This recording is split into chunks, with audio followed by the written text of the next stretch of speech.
Yeah. Now let's get to the concept of programmable logic arrays, that is PLAs. Similar concept as in PROM, except that PLA does not necessarily generate all possible minterms. Okay, so in case of programmable logic array, the minterms possible for a particular logic circuit is not. It is not necessary that all of the minterms should be generated. Only the selected minterms which are required for that function is to be getting selected here. Okay, that is the decoder is not used in this case because the decoder would be selecting all the minterms, right? So that's why here the decoder is not used because it requires only the selected minterms which is required for a particular function. More precisely, the PLAs in PLAs, both and or arrays can be programmed simultaneously. Okay, that is in PROM, the AND array is fixed and the decoder and only the OR array can be programmed, right? Whereas in case of programmable logic arrays, it is mentioned that both AND array and or array can be programmable. Okay, so that's why we could be using both the gates simultaneously.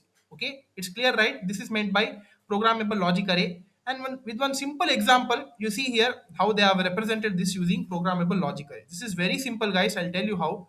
So they initially in case if they ask any question, how would be they giving you? You see here like this, they would be giving you three functions. Okay, here they are given three functions. One is f of abc, g of abc, and h of abc. Okay, for that they have given the functions also, that is f is equal to a dash b dash plus abc, g is equal to a dash b dash c dash plus ab plus bc, and h is equal to c. Okay, so these three functions you need to be representing using PLA. How it could be done, you see here. PLAs can be more compact implementations than ROMs since they can benefit from minimizing the number of products required to implement a function. Okay, the basic job of the PLA is to minimize the number of products in order to simplify the equation. Okay, it would be giving you in the simplified way. First, what you need to be doing, F, G, H, whatever are the terms are there, right? Common terms which are repeated, and the functions are generated by these three terms, that is a b c, right? First, those a b c functions, you draw the diagram here along with the variable and its complement. Okay, so for a we are drawing a dash, b b dash, c c dash. Okay, like this you have drawn, right? These are the vertical lines, and now for the intersection part, from here you draw the horizontal lines. Totally you need to be drawing six and gates. Okay, we need to be drawing six and gates. Why? Because we are having six terms, right? So you see here totally we are having six terms: one, two, three, four, five, and six. So that's why with respect to how many number of terms are repeated in these three equations, that many number of gates you need to be drawing, that is and gates. Why and gates? Because all these terms are product terms, right? So that's why you should be drawing and gates. Okay, now with respect to that, you should be uh, writing the outputs based on the logic array pattern. Okay, you see here in this case for a dash b dash, which are the two inputs here? A dash b dash, right? So for from a dash you take one point and b dash you take one point, and then you connect it here. Okay, so that's why you see this would be the connection for a dash b dash. Similarly for abc, for abc you see here a b c, right? It is given through this AND gate, and this is ABC. Next for a dash b dash c dash, this is a dash b dash c dash, and that is given through this AND gate, a dash b dash c dash. Next is AB, that is a b. Next we have BC and C. Like this the connections are made through each AND gates. Okay, after that you should be defining the functions. Which one are the functions given here? F, G, and H, right? Now what you do here, draw the line, that is you stretch the line here. Like this you stretch these lines, and from these horizontal lines you need to be drawing three vertical lines for intersection. Why? Because we are having three functions, right? F, G, H. So draw three vertical lines here. One is for F. Before giving it to F, you need to be giving it through one OR gate. Why? Because the function is total function is addition, right? Because the product terms are getting added together, so that's why this is the sum of product. So that's why you need to be giving one OR gate through these functions F, G, and H. After that what you do, you see here F, which two terms are getting added, that those two terms should you should be highlighting it. First is a dash b dash and abc, right? So here a dash b dash, you put one mark here, arrow mark here, put one cross mark here. For abc also put one cross mark, and like this the connection should be made for f. Similarly for g, it is a dash b dash c dash ab and bc, right? You give the connections here, a dash b dash c dash ab and bc, then give it connect to this g here. Then for h of abc, it is c only. Okay, so there is only one cross mark here and it is given to h. Like this the structure is to be drawn for the programmable logic array for the given functions. Okay, hope this is clear how you need to be drawing it. Now this is one more example which would be making you understand very much well. So I'll not explain this. The same thing, one more example they have given it. Okay, just pause the video and analyze it. These are the two functions mentioned here, f1 and f2. You see here, and these are the expressions here. Analyze it, and however I have explained it, try to understand and uh, analyze it. Okay, yeah. Now let's get to programmable array logic, that is PAL. Here, what do you mean by PAL? You see here, in PAL, OR plane array is fixed and AND plane is, or it can be programmed. Okay, here OR plane array is always fixed, only the AND plane is programmed. A PAL is less flexible than PLA, it is less flexible. Number of product terms are available per function, that is OR outputs is limited. Okay, the product terms are limited in case of programmable array logic. Okay, so here this is one example for programmable array logic. They have given two functions x and y. X is equal to ab plus ac dash, y is equal to ab dash plus bc. Okay, so you see how it is given. Okay, first the same thing, a b c, you draw the the variable and its complement like this, 6 lines altogether, and you should be connecting through four AND gates here first. Why? Because we are having four terms, right? So that's why connect through four AND gates and do the necessary connections for the each AND gate. For the first AND gate is AB, right? So take AB and connect it here. Next we are having AC dash. Next is AB dash, and next is BC dash. Okay, like this you give the connection. After that, stretch this here, and then put the vertical connections to intersect the terms here, and then you put the two OR gates x and y. Okay, so this is the AND array and OR array. Here AND plane can be programmed, but here OR plane is fixed. So that's why you see here, this is the fixed OR plane. So whatever the AND term you would be getting, right, that it would be taking it. Okay, so that's why there is no highlighted or there is no cross marks mentioned here. Okay, so this is the difference between programmable array logic and logic array. Hope this is clear.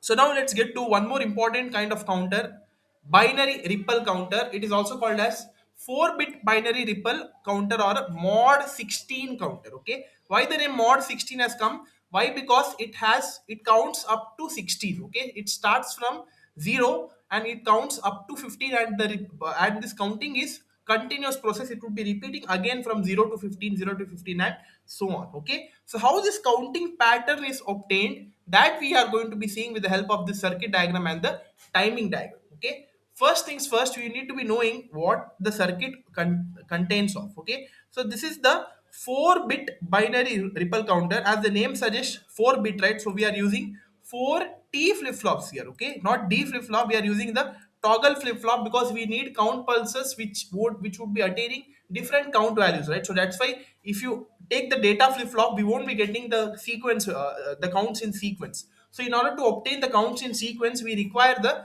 count pulse, which is very useful when we use the toggle flip-flop. Okay, so that's why we have used 4 T flip-flops here. The outputs are Q and Q bar, and here for each flip-flop we are having one.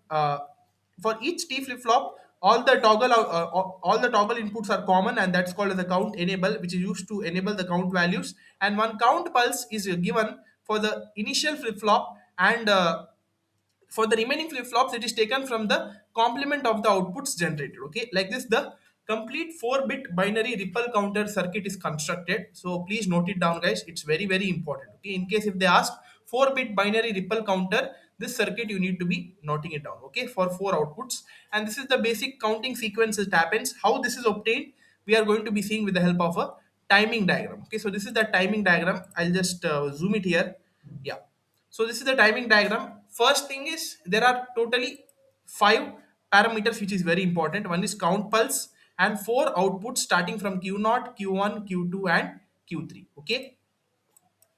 So now count pulses are basically the toggle pulses whatever are generated. You see here, these are the toggle pulses, that is low high signals, where this is the positive edge and this is the negative edge, and like this the uh, initially the count pulses are generated like this for a toggle flip flop, right? So that you guys know, right? Now how the counting sequences are obtained.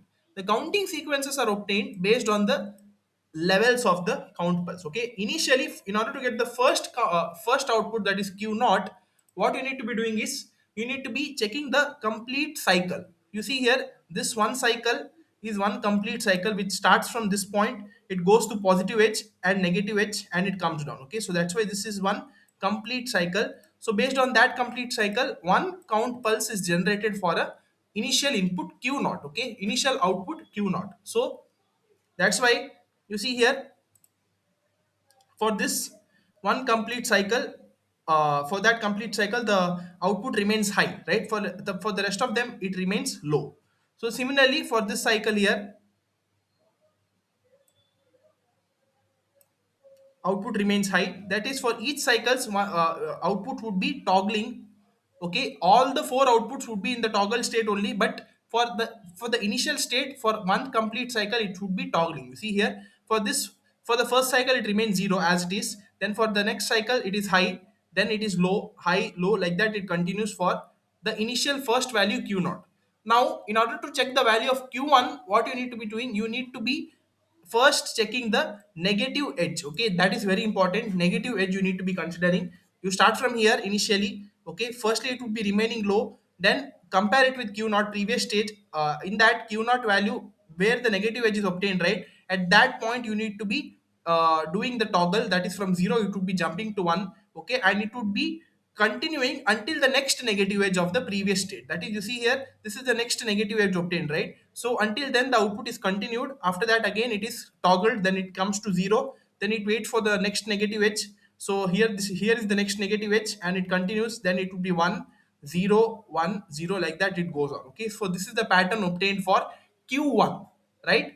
So now similarly for the q2 pattern, again the same thing, you need to be checking the previous whatever what we got for q1. Here also you need to be obtaining the negative edges. Based on that you need to be drawing the pattern. So you see here, the first negative edge, until we get the first negative edge you need to be continuously drawing the zeroth line. Then when we see the first negative edge obtained, at that instance you need to be toggling the flip flop so that it would be high, logic high. Then until the next negative edge you should be continuously doing it, then again 0, then until the next negative edge, so 1 and 0. Okay, so this is the pattern for q2. And similarly for final pattern q3, until the first negative edge, that is this one, it will be toggling high, and next negative edge it will be coming down. Okay, like this the timing diagram is obtained, and based on the timing diagram we get the counting sequences. Okay, so how it is obtained, you see here, initially the, if you consider the initial values, that is first is 0 0 0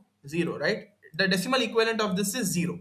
Now it is counting, means it's continuous, right? So the next pattern generated should be 0001, that is the counting should be taking place from 0 to 15. So let us see whether that happens.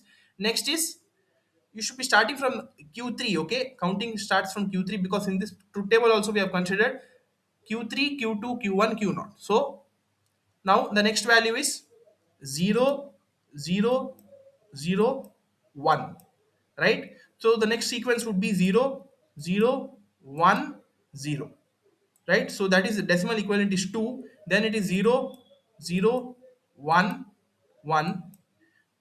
Okay, next we are having 0 1 0 0. Next we are having 0 1 0 1. Next is 0 1 1 0. Next is 0 1 1 1. Okay, like this the complete counting sequence goes on. For here you also, you see here, now it is 1 0 0 0. Next 1 0 0 1 1 0 1 0 1 0 1 1. Next we are having 1 1 0 0 1 1 0 1 1 1 1 0 1 1 1 1. Okay, so like this the counting sequence happens, and we would be getting the complete counting sequence up from 0 up to 15. Okay, so the further counting sequence is not possible because the limitations is we are used only 4 flip-flops. It would be counting up to 15 only. Okay, so that's why it is called as mod 16 counter. Okay, so if you want this to be more than 16, you need to be increasing one flip-flop so that it will be counting up to that. Okay, yeah, so this is basically called as the 4-bit binary ripple counter. Hope this is clear. With the timing diagram I've tried to explain, please understand it. Okay.